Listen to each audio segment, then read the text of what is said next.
Hey, Good Fox here. Today I want to review DeAndre Hopkins' 99 overall wide receiver blockbuster card. There's nothing you can do to stop me from reviewing this card, so I'm going to do it. He's got 98 speed stock, but I have the Peterson coach, so he's up to 99. Get you a Peterson. It is pretty game-changing, especially on defense. So this DeAndre Hopkins card, it's funny because I reviewed DeAndre as one of my first reviews when Madden 18 launched, and I went back and watched it, and during that review I called him a jack of all trades, and I feel like that's a good description for this card. But the thing is, his jack of all trades is also maxed out stats. But the problem with maxed out stats is that everybody you're running with and most people you're running against are going to have also similarly maxed out stats when they got, like, Shaz at linebacker that are almost be able to work them one for one, step for step. So Hopkins being a jack of all trades, and it was a funny thing when I said about 17 moving to 18 as he fumbles that ball. I said early on he hung onto the ball very well. You're going to see in this gameplay, except for when he's wide open, he will be dropping the ball when he takes a lot of contact with it, taking a hit in coverage. Maybe it's because the hit power got increased. Maybe it's because they patched the game to make wide receivers drop the ball a little bit better. Because I remember in 17, like, receivers just wouldn't hang on to the ball, and that kind of sucks. So 18, they did patch it. Receivers do hang on the ball a little bit better. He makes a nice athletic grab there, but it's nothing like another receiver wouldn't be able to do. So, like, did I notice this guy standing out, making amazing catches, spec catches in triple coverage? No.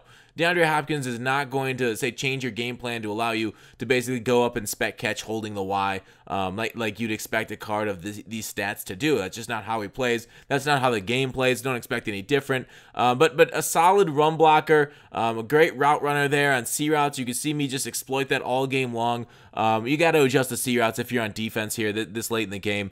But if not, here he is throwing it up, and yeah, just a knockdown, swat. He's not coming down that. He's not getting those glitchy possession animations that you hope him to. There's a little, what is that, a pretty heavy blitz. We were able to whoop. So, for rack purposes, would I rather have him or OBJ? Probably OBJ. The thing is, Hopkins has got a couple other inches on him. I still think if you have Peterson cards, that Hopkins and OBJ aren't really worth it. You might as well, you want to get somebody taller, the Mosses, the Kelvins, the Carmichaels, to really get the extra height added, because getting at 6'1" in Madden, where everybody's kind of broaching that high 90s speed, the real difference maker now is not so much like the spec catch stat, the catch in traffic stat, the catching stat. It is the height, because the speed is the most important thing you'll see in Madden, and then the height is second, in my opinion, at least for skill positions. Like a quarterback, it's kind of pronounced a little bit, but for other skill positions, running back, it doesn't matter. But regardless, we're getting away. For receivers,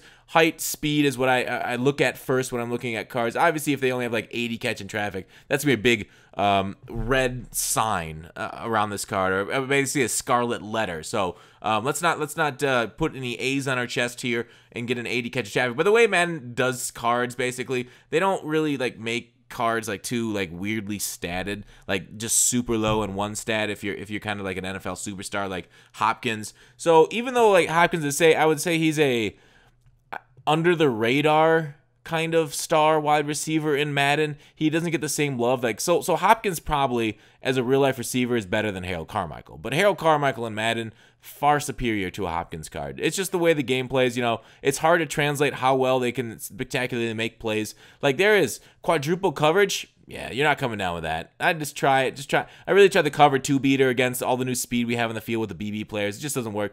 Low passes are still glitchy. He hangs on to those about as well as any other cards. That's nothing special about him. So it is interesting. Maybe I would recommend going back and seeing how slow the game was at the start of 18 versus what we're seeing right now. That's a nice under pressure delivery right there.